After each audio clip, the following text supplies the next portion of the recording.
አንድ ስፍራ ወስደን የሱን ጸሎት እየተነጋገርን ነበር እና ሪቫይቫል ምንም እንኳን በመንፈስ ቅዱስ ቀስቃሽነት በመንፈስ ቅዱስ ቆስቋሽነት ይነሳ እንጂ በመንፈስ ቅዱስ መሪነት የሚፈስ ጉዳይ ይሁን እንጂ እግዚአብሔር ደግሞ ያለ ሰዎች እንደማይሰራም ደግሞ ተነጋግረናል። አጋንንቶች የሚጠቀሙት ሰው ነው፣ እግዚአብሔርም የሚጠቀመው ሰው ነው።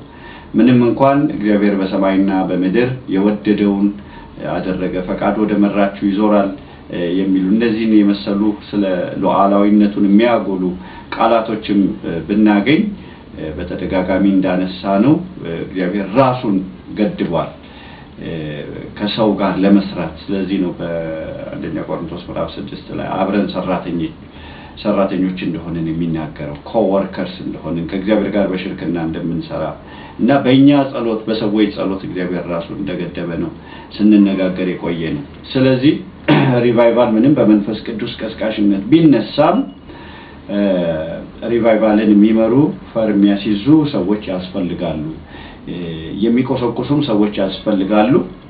እስከ ዛሬ ድረስ መንግስተ ሰማያት ትገፋለች፣ ግፈኞችም ይናጠቋታል እንዳለው ጌታ ኢየሱስ ክርስቶስ። ግፈኞች የሚለው ቃል እንግሊዘኛው ላይ ብትመለከቱት ቫዮለንት ነው የሚለው ኃይለኛ የሆኑ ሰዎች መንግስተ ሰማያትን በጸሎት ማጨናነቅ ልበለው እግዚአብሔር ፈቅዷል እኛ በጸሎታችን ረፍት እንዳንሰጠው።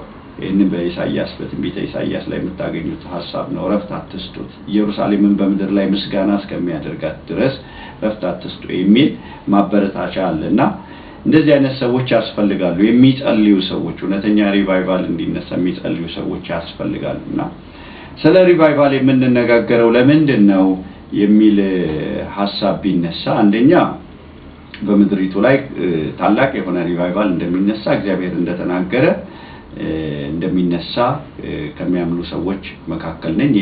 ብዙ ሰዎች መንፈሳቸው የሚመሰክርላቸው ጉዳይ ነው። የምንጠብቀው ነገር አለ ማለት ነው እውነተኛ የሆነ ግን በሁለተኛ ደረጃ ስለ ሪቫይቫል መጸለይም ያለበት ስለ ሪቫይቫልም መነጋገር ያለብን ሪቫይቫልም መፈለግ ያለበት በዋነኝነት ሪቫይቫል የብዙ ሰዎች መዳንን የሚመለከት ስለሆነ ነው። ሰዎች እውነተኛ ደህንነትን ማግኘት በሪቫይቫል ውስጥ የሚለወጡ ሰዎች ከዚህ በፊት እንደተናገርኩት በእውነት ነው የሚለወጡት። በሪቫይቫል ውስጥ የሚነሱ አገልጋዮች ከዚህ በፊት በታሪክም እንደታየው በአገራችንም እንደታየው በሪቫይቫል ወቅት ላይ የሚነሱ አገልጋዮች ቋሚ አገልጋዮች ነው የሚሆኑት። የሚነኩ ሰዎች ፈውሶች እውነተኛ ነው የሚሆኑት። የሚነኩ ሰዎች በእውነት ነው የሚነኩት እና ሪቫይቫል በምድር ላይ የሚያመጣው ከባድ የሆነ ተጽዕኖ ከባድ የሆነ ድባብ እንዳለ በእርግጠኝነት መናገር ይቻላል። ስለዚህ ሪቫይቫል ያስፈልጋል የምንለው የሰዎችን መዳን ስለምንናፍቅ ነው። በዋናነት እኛ እንደዳንን ሌሎች እንዲድኑ፣ እኛ እንዳመለጥን ሌሎች እንዲያመልጡ ምን ማልደው ለዚህ ነው። ስለዚህ ወሳኝ ነገር ነው። ምክንያቱም የሰው ልጅ መዳን ታላቅ ነገር እንደሆነ ሁሉ የሰው ልጅ መጥፋት ደግሞ በመጽሐፍ ቅዱስ ስንመለከተው በዋዛ የምንመለከተው ጉዳይ አይደለም፣ እንደ ጨዋታ የምንመለከተው ጉዳይ አይደለም። ስለዚህ ነው አጥብቀን በዚህ ጉዳይ ላይ ጫና ሰተን ረገጥ አድርገን የምንነጋገረው። ብዙ ሰው እንዲድን እንፈልጋለን። ብዙ ሰው ወደ እግዚአብሔር መንግስት እንዲገባ እንፈልጋለን። እንደውም ጌታ ኢየሱስ ክርስቶስ ሰራተኞችን ወደ መከሩ እንዲልክ ጸልዩ ብሏል። የኛ ጸሎት ያስፈልጋል መከሩን የሚሰበስቡ ሰዎች እንዲነሱ እና መከር ካልተሰበሰበ እኛ ካልጸለይን ሰራተኞች ካልተነሱ ሪቫይቫል ካልተነሳ ብዙ ሰው ወደ ጥፋት ይወርዳል ማለት ነው፣ ወደ ጥፋት ይሄዳል ማለት ነው። እና ጥፋት ብለን አንዳንድ ጊዜ አንዳንድ ቃላቶች ይለመዱና ክብደት ያጣሉ። ግን በጣም ክብደት ልንሰጠው የሚገባን ሐሳብ ይመስለኛል። ከራሳችን አጀንዳ የሚያወጣን ጉዳይ ሊሆን ይገባል ብዬ አስባለሁ። ምክንያቱም ይሄ መጥፋት የሚለው ከእግዚአብሔር ተለይቶ መጽሐፍ ቅዱስ ሁለተኛ ሞት የሚለው ነገር አንደኛው ሞት ከባድ ነው፣ ለሰዎች አንድ ጊዜ መሞት፣ ከዛ በኋላ ፍርድ ተመድቦባቸዋል ይላል።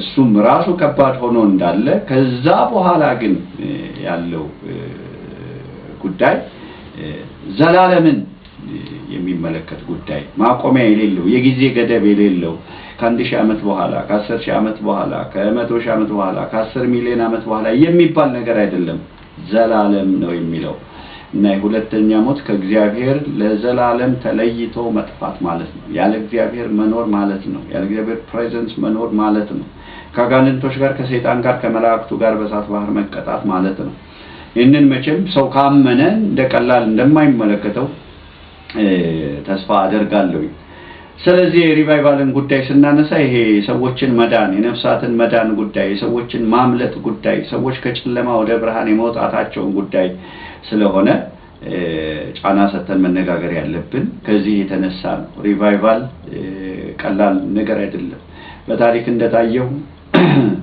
ሪቫይቫል በሚነሳበት ጊዜ ለብዙ ሰዎች መዳን ምክንያት ነው የሚሆነው ሪቫይቫልን በዋናነት መፈለግ ያለበት ከዚህ የተነሳ ነው ብዙ ሰዎች ስለ ሪቫይቫል ይቅርታ የትክክለኛ ግንዛቤ አላቸው ብዬ አላስብም ሰዎች ሪቫይቫልን የሚያስቡት ፊዚካል ከሆኑ ማኒፌስቴሽኖች ጋር ሲወረን ወንበር ስንሰብር ጮኸን ስንወጣ ወይ ደግሞ ኑሯችን ሲሳለጥ ኑሯችን ሲስተካከል ስንበለጥግ ኪሳችን በገንዘብ ሲሞላ እንደዚህ አይነት ግንዛቤ ካላችሁ በጣም የተሳሳተ አስተሳሰብ ነው ከሪቫይቫል በጎ ተጽዕኖች አንደኛው ብልጥግና መምጣቱ ነው ይሄ የምንገባበት ርዕስ አይደለም ግን ታሪክን ዞር ብለን ብናጠና ምዕራቡ ዓለም እንዴት እንደበለጠገ ብንመለከት ከሪቫይቫል ጋር የተቆራኘና የተያያዘ ነገር ብዙ በጎ ነገሮች እንደሆኑ ከሪቫይቫል የተነሳ ልንገነዘብ እንችላለን ዋና ምክንያቱ ግን እሱ አይደለም ዋና ምክንያቱ የጠፋው ሰው ከእግዚአብሔር ተለይቶ የጠፋው ሰው ከእግዚአብሔር ክብር የወደቀው ሰው ያ ሰው ተመልሶ ከአምላኩ ጋር እንዲታረቅ ነው በክርስቶስ ኢየሱስ በኩል ከእግዚአብሔር ጋር እንዲታረቅ ነው የዘላለምን ሕይወት እንዲቀበል ነው ስለዚህ ሪቫይቫልን መነጋገር ስለ ሪቫይቫል ማውራት በጣም አስፈላጊ ነው ማለት ነውና እነን ጉዳይ እየተነጋገርን ስንሄድ ልክ ሙሴ እንደጸለየው የሚጸልዩ ሰዎች እንደሚነሱ የሚማልዱ ሰዎች እንደሚነሱ በማመን እና በመጠበቅ ነው ስለዚህ መሪዎችን በተመለከተ ሙሴን አንስተን ነው በዋነኝነት እየተነጋገርን ያለነው ሙሴን የመረጥንበት ምክንያት የመጀመሪያው አገር አቀፍ የሆነ ሪቫይቫል አንድ ትውልድን በተመለከተ ሪቫይቫል ያስነሳ ሰው በመሆኑ በእስራኤል ላይ ሪቫይቫል ያስነሳ ሰው በመሆኑ ይሄንንም ያደረገው ለእግዚአብሔር በመሰጠቱና በመጸለዩ እንደሆነ ይሄ ትክክለኛ ምሳሌ ስለሚሆነን ነው ያነሳነው እና ዛሬም እሱን በተመለከተ ጥቂት ሐሳቦችን ሪቫይቫል የሚመሩ ሰዎችን በተመለከተ መሪዎች ወሳኝ ስለሆኑ ደጋግሜ እንዳነሳሁት አንስተን ጥቂት ቁጥሮችን እናነብና ዛሬ ደግሞ ጥቂት ሐሳብን እግዚአብሔርን ሕዝብ ስለሚመሩ ሰዎች ማለትም ሪቫይቫልን ስለሚመሩ ሰዎች እንድንነጋገር ፈልጋለሁ ትዝ ይላችሁ እንደሆነ ይህንን ሐሳብ አንስተን እየተነጋገርን ያለነው ከኦሪት ዘጸአት ምዕራፍ 33 ከቁጥር 12 ጀምሮ ባለው ሐሳብ ላይ ነው ሙሴም እግዚአብሔርን እነሆ አንተ ይህን ሕዝብ አውጣ ትለኛለህ ከኔም ጋር የምትልከውን አላስታወከኝም አንተም በስምህ አወቅኩ ደግሞ በእኔ ፊት ሞገስን አገኘሃልከኝ አሁንም በፊትህ ሞገስን አግኝቼ እንደሆነ አውቅህ ዘንድ በፊትም ሞገስን አገኝ ዘንድ መንገድህን እባክህ አሳየኝ ይህም ሕዝብህ እንደሆነ ተመልከት አለው እግዚአብሔርም እኔ ካንተ ጋር ሄዳለሁ አሳርፍህም አለው እርሱም አንተ ከኛ ጋር ካልወጣህስ ከዚህ አታውጣን በምድርም ፊት ካለው ሕዝብ ሁሉ እኔና ሕዝብህ የተለየን እንሆን ዘንድ አንተ ከኛ ጋር ካልወጣህ እኔና ሕዝብህ በአንተ ዘንድ ሞገስ ማግኘታችን በምን ይታወቃል አለው እግዚአብሔርም ሙሴን በፊቴ ሞገስ ስላገኘ በስምህም ስላወቅኩህ ይህን ያልኸውን ነገር አደርጋለሁ አለው እርሱም እባክህ ክብርህን አሳየኝ አለ ሙሴ ማለት ነው እግዚአብሔርም እኔ መልካምነቴን ሁሉ በፊትህ አሳልፋለሁ የእግዚአብሔርንም ስም በፊትህ አውጃለሁ ይቅርም የምለውን ይቅር እላለሁ የምምረውንም እምራለሁ አለ ደግሞም ሰው አይቶኝ አይድንምና ፊቴን ማየት አይቻልህም አለ እግዚአብሔርም አለ እነሆ ስፍራ በእኔ ዘንድ አለ በአለቱም ላይ ትቆማለህ ክብሬም ባለፈ ጊዜ በሰንጣቃው አለት አኖርሃለሁ እስካልፍ ድረስ እጄን በላይ ጋርዳለሁ፣ እጄንም ፈቀቅ አደርጋለሁ፣ ጀርባዬንም ታያለህ፣ ፊቴ ግን አይታይም አለው። እዚህ ላይ እንግዲህ ባለፉት ሳምንታት እንዳየነው ብርቱ የሆነ የጸሎት ሰው ነው የምናገኘው። የእግዚአብሔርን መገኘት፣ የእግዚአብሔርን ህልውና፣ የእግዚአብሔርን ፕሬዘንስ አጥብቆ የፈለገ ሰው፣ የእግዚአብሔርን ክብር ማየት የፈለገ ሰው፣ ስለዚህም የጸለየ ሰው ወደ እግዚአብሔር ገብቶ እግዚአብሔርን አጥብቆ ለምኖ የልቡን መሻት ያገኘውን ሰው ሙሴን ነው የምንመለከተውና ይሄ ሙሴ ታላቅ ሰው እንደነበረ በእግዚአብሔር ቃል ውስጥ የምንመለከተው ጉዳይ ነውና ሰዎችን ታላቅ የሚያደርገው ምንድነው? ሰዎች በትውልዳቸው ላይ ተጽዕኖ አሳርፈው እንዲያልፉ የሚያደርጋቸው ምንድነው ብላችሁ ብትጠይቁ መልስ አንዲም እንዲያ የሚል መልስ ሊመጣ ይችላል። በእኔ ግምት ግን ሰዎች በትውልዳቸው ላይ ትክክለኛና ታሪካዊ ተጽዕኖ ማሳደር የሚችሉት እንደ ሙሴ የጸሎት ሰዎች ሲሆኑ፣ እግዚአብሔርን ከልባቸው ሲፈልጉ፣ እግዚአብሔር ከፍጹም ልባችሁ ከፈለጋችሁ ታገኙኛላችሁ ብሏል እና እግዚአብሔርን ከፍጹም ልቡ እዚህ ሲፈልግ ነው የምናየው። እግዚአብሔርን አልለቀም ሲል፣ እግዚአብሔር አማራጭ ሐሳብ ሲሰጠው እንኳን አልቀበልም ብሎ የሚገርም ነገር ነው ሰው ከእግዚአብሔር ጋር መሟገት መቻሉ እና እግዚአብሔርን የሚሞግት ሰው ነው። ያላንተ ሌላ ምንም ነገር አልፈልግም ያለ ሰው ነው። ባለፉት ጊዜያት እንዳነሳን እዚህ ጋር ሁለት አይነት ሰዎችን የተመለከትነው የእስራኤልን ሕዝብ አይተናል፣ ሙሴን አይተናል። ሙሴ የእግዚአብሔርን ክብር የፈለገ፣ የእግዚአብሔርን ህልውና የፈለገ፣ የእግዚአብሔርን ፊት ማየት የፈለገ ሰው ነው። በአንጻሩ ደግሞ ጥጃ የፈለገ ሕዝብ አለ፣ ለወርቅ ጥጃ የሰገደ ሕዝብ አለ። ለክብር ተጠርቶ ሳለ ክብሩን ያዋረደ ሕዝብ እንመለከታለን እና ሰው ምርጫ እንዳለው ተነጋግረናል። እኔም እናንተም ሁላችንም መብት አለን። ወደ እግዚአብሔር ቀረቡ፣ እርሱም ወደ እናንተ ይቀርባል። ሰይጣንን ተቃወሙት፣ እርሱም ከእናንተ ይርቃል። ሰይጣንን የመቃወም መብት ያለው እኛ ጋር ነው። ወደ እግዚአብሔር ደግሞ የመቅረብ መብት ያለው እኛ ጋር ነው። ወደ እግዚአብሔር መቅረብ እንችላለን፣ እግዚአብሔርን መፈለግ እንችላለን፣ መማለድ እንችላለን፣ መጸለይ እንችላለን፣ ህልውናውን መፈለግ እንችላለን፣ ሞገሱን መፈለግ እንችላለን። በዚህ ሰው ህይወት እንደምናረጋግጠው እግዚአብሔር ደግሞ የለመኑትን የሚሰጥ አምላክ ነው። ለሚፈልጉት የሚገኝ አምላክ ነው እና እግዚአብሔር ሲገኝ ያው በዚህ ላይ እንደምንመለከተው የእግዚአብሔር ህልውና ተነስቶ ነበር ከእስራኤላውያን ከበደላቸው የተነሳ ጥጃ በማምለካቸው፣ ርኩሰትን በመስራታቸው፣ በጣም መንገድ ለቀው ራሳቸውን በማዋረዳቸውና ከእግዚአብሔር መንገድ በመውጣታቸው፣ ከእግዚአብሔር ህዝብነት ራሳቸውን አዋርደው በማውጣታቸው የእግዚአብሔር ህልውና የእግዚአብሔር ፕሬዘንስ ከመካከላቸው ተነስቶ ነበር። ሀልወቱ አልነበረም። እግዚአብሔር የሌለበት ቦታ ደግሞ ክብደት ሊኖር አይችልም። የእግዚአብሔር ክብር ማለት የእግዚአብሔር ክብደት ማለት ነው ቀጥተኛ ቃሉ እና እሱ የሌለበት ቦታ ክብደት ሊኖር አይችልም። ህዝብ ይቀላል።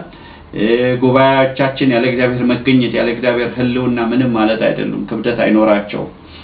ስለዚህ እንደዚህ አይነት ነገር ተፈጥሮ ነበር። በሙሴ ጥብቅ ጸሎት ግን የእግዚአብሔር ህልውና እንደተመለሰ ጸሎቱን እንደሰማው እንመለከታለን እና እነዚህ ሪቫይቫል የሚያስነሱ ሰዎች፣ ሪቫይቫልን የሚመሩ ሰዎች፣ ሪቫይቫልን ፈር የሚያስይዙ ሰዎች የጸሎት ሰዎች መሆን እንዳለባቸው፣ የተሰጡ ሰዎች መሆን እንዳለባቸው፣ አጥብቀው እግዚአብሔርን መፈለግ እንዳለባቸው ይህንን ባለፉት ጊዜያት አንስተናል። ብንደግመውም ግን እጅግ መልካም ነው። ምክንያቱም ዋነኛ ሐሳብ ስለሆነ ሪቫይቫልን በመቆስቆስ ሪቫይቫልን በማስነሳት በጣም እግዚአብሔርን የሚፈልጉ ሰዎች፣ የሚጸልዩ ሰዎች፣ የሚማልዱ ሰዎች በጣም አስፈላጊ ናቸው።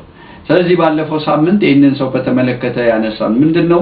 ሪቫይቫልን የሚመሩ ሰዎች አንደኛ እግዚአብሔርን የሚወዱ መሆን አለባቸው ብለናል። እግዚአብሔርን ስትወዱት ነው እግዚአብሔርን የምትፈልጉት። የምትወዱትን ሰው ነው መጠጋት የምትፈልጉት። የምትጠሉትን ሰው ትሸሹታላችሁ። ዛሬ ጥያቄ ማንሳት አለብን። እግዚአብሔርን እንወዳለን ወይ? አሁን በዚህ ትውልድ ይሄ ጥያቄ መጠየቅ አለበት። ራሳችንን ነው የምንወደው? እግዚአብሔርን ነው የምንወደው? ገንዘብን ነው የምንወደው ተቀዳሚ የምናደርገው ወይስ እግዚአብሔርን ነው የምንወደው? ስልጣናችንን ነው የምንወደው ወይስ እግዚአብሔርን ነው የምንወደው? ራሱ አገልግሎታችንን ነው ቅድሚያ የምንሰጠው ወይስ እግዚአብሔርን ነው የምንወደው? እግዚአብሔር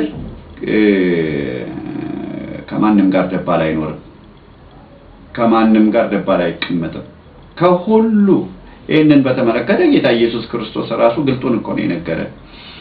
አባቱን እናቱን ሚስቱን ልጆቹን የራሱን ነፍስ እንኳን ባይጠላ ይሄ አንጻራዊ በሆነ መልኩ ነው እንጂ ጥሉ ማለት አይደለም አንጻራዊ በሆነ መልኩ እሱን በተመለከተ እነዚህ ነገሮች ባይጠላ ለኔ ሊሆን አይገባውም የሚል ግልጽ የሆነ ደቀ መዝሙር የሚጠበቅበትን መስፈርት ነው እንደምታውቁት ጌታ ኢየሱስ ክርስቶስ ማንንም አይደልልም ማንንም አይሸነግልም እውነቱን ነው የሚናገረው እና ሙሴን በተመለከተ ታዲያ ይሄንን ትልቅ ኳሊቲ ታያላችሁ እግዚአብሔርን የመውደድ ነገር እግዚአብሔርን የመፈለግ ነገር ህልውናውን የመፈለግ ነገር ያላንተ አይሆንልኝም የሚል ነገር ታያላችሁ ስለዚህ ሪቫይቫልን የሚመሩ ሰዎች ፕሬዘንሱን በጣም የሚወዱ ሰዎች መሆን አለባቸው ያለ መገኘቱ የማይሆንላቸው ሰዎች መሆን አለባቸው ነው አሁን የስሜት ጉዳይ ብቻ አይደለም የማወራው ምክንያቱም ወደ መንፈሳዊ ዓለም ስንመጣ በዋነኝነት የሚሰራው እምነት ስለሆነ እግዚአብሔር ደግሞ የሚነካው በስሜት ሳይሆን በእምነት ስለሆነ ስለ እምነት ነው እየተናገርኩ ያለው በእምነት እግዚአብሔር ከነሱ ጋር መሆኑን